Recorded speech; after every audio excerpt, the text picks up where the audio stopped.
How's it? You well? Grab a cup of coffee, sit back, relax. It's time for another episode of Forealzies News.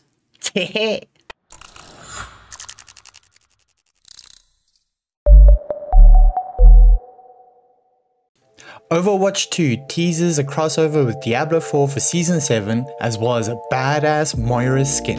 Now that the spooky season has officially started, we're beginning to see a lot of Halloween-themed events in games. To that end, Overwatch 2 has just announced that its Season 7 Rise of Darkness will start on October 10th, and it features, among other things, a really cool Lilith skin. The announcement came from X, or Twitter or whatever you call it, where their official Overwatch account posted a video showing off the Blizzard World map, updated to fit its annual Halloween PvE event, Junkenstein's Revenge. Right before the trailer ends, we're given a glimpse of a new Moira skin that's themed around Diablo's main antagonist, Lilith. The brief trailer doesn't reveal too much else, but leaks on Reddit have already seemingly revealed Halloween appropriate skins for Widowmaker and Echo, as well as a new mythic skin for Hanzo.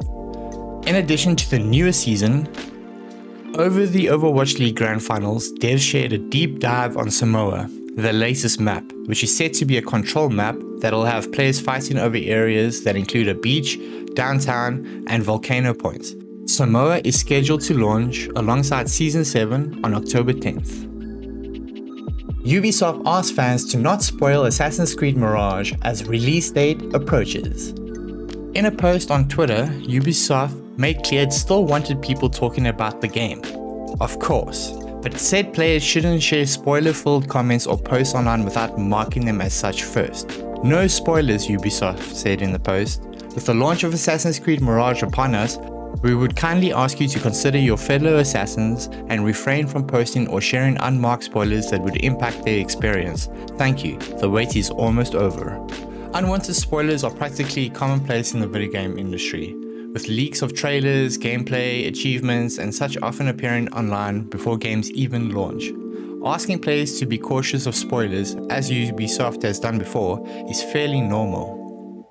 Assassin's Creed Mirage is a smaller scale entry that returns players to the series' roots through slower paced, stealth-based gameplay, veering away from the role-playing game foundations of Origins, Odyssey, and Valhalla. Its map isn't anywhere near the size of those of its predecessors for one, and it only takes around 20 to 30 hours to complete compared to the several dozens of hours of previous games. Assassin's Creed was fully revealed at Ubisoft Forward 2022 following a series of leaks and will put players in the shoes of Assassin Basim. It's set in the city of Baghdad 20 years before the events of Valhalla.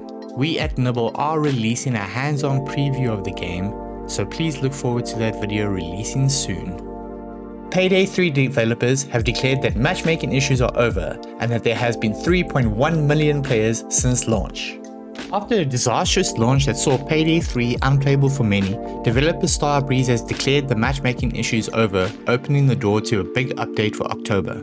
Starbreeze said that the scheduled maintenance carried out fixed the matchmaking issues that occurred during Payday 3's first week after launch. Matchmaking is now stable, Starbreeze said, and has had good performance.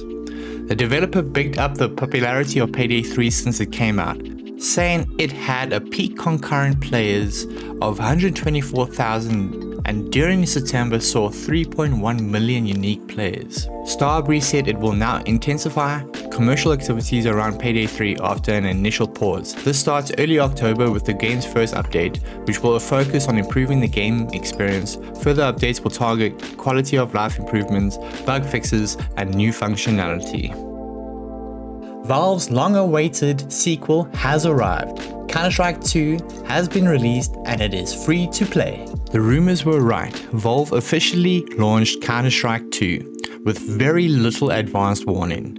The company often does its own thing, and launching a sequel to one of the most successful games ever, basically out of nowhere, certainly lives up to that legacy. As confirmed by Valve, the free-to-play sequel to Counter-Strike is now available on Steam. There's no word on a release on other platforms at this time. CS2 runs on the Source 2 engine and features improved visuals and workshop tools. overhauled maps, a new rating system, dynamic smoke grenades, and more. It replaces its predecessor, Counter-Strike Global Offensive. Counter-Strike 2 was first announced back in March as a free update to Counter-Strike Global Offensive, with all earned items in CSGO carrying over to the new game. A limited test was offered to current CSGO players, with invitations to the test sent to users based on parameters like playing time and Steam account status. The first announcement also came with 3 separate videos detailing major upgrades to the game, which were as follows: leveling up the world, which focused on map upgrades, moving back the tick rate, which detailed new movements and shooting mechanics, and responsive smokes, which discussed new dynamic volumetric smoke grenades. The latest update for the Counter-Strike 2 limited test was posted to the game's official website on August 31st. The post revealed a new map, Inferno, would be coming in the next update, as well as new CS ranking system. Buckle up for Turn 10's 8th entry into the series, Forza Motorsport.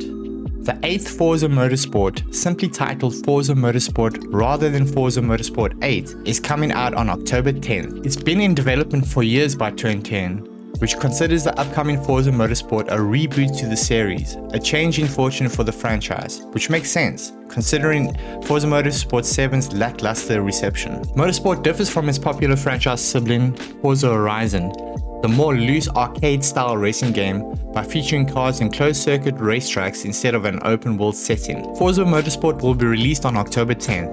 It's the first game in the sub-series since 2017's Forza Motorsport 7, a period that saw the release of 2 Forza Horizon games and the now shuttered Forza Street mobile game. Similar to the release of Starfield, you'll be able to play Forza Motorsport early if you buy the Premium Edition or the Premium Add-ons bundle if you're planning to get the game through Xbox Game Pass. This will allow you to start playing Forza Motorsport on October 5th, 5 days early, depending on your location. Technically, the 8th game in the Forza Motorsport series, the exclusion of the number next to the title was a deliberate decision to help show what the game aims to be, according to Xbox head Phil Spencer. In an interview, Spencer confirmed that because the new game will be a service platform, a fresh start was needed, one that didn't come with certain expectations that the developer Turn 10 would need to quickly move on to a new numbered title after the game launches.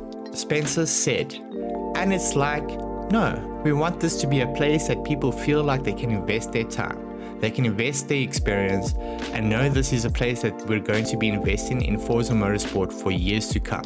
Forza Motorsport is coming to PC and Xbox Series X and S. It will also be a day one Xbox Game Pass release. As you'd expect, there will be graphical differences between Series X and S. Forza Motorsport will run at 4K 60 FPS on Xbox Series X and 1080p 60 FPS on Xbox Series S. An Xbox One edition has not been announced, but it's possible the game will be playable on that console via Xbox Cloud streaming. You also need to be connected to the internet to progress in the game, but a free play mode will be available for offline sessions.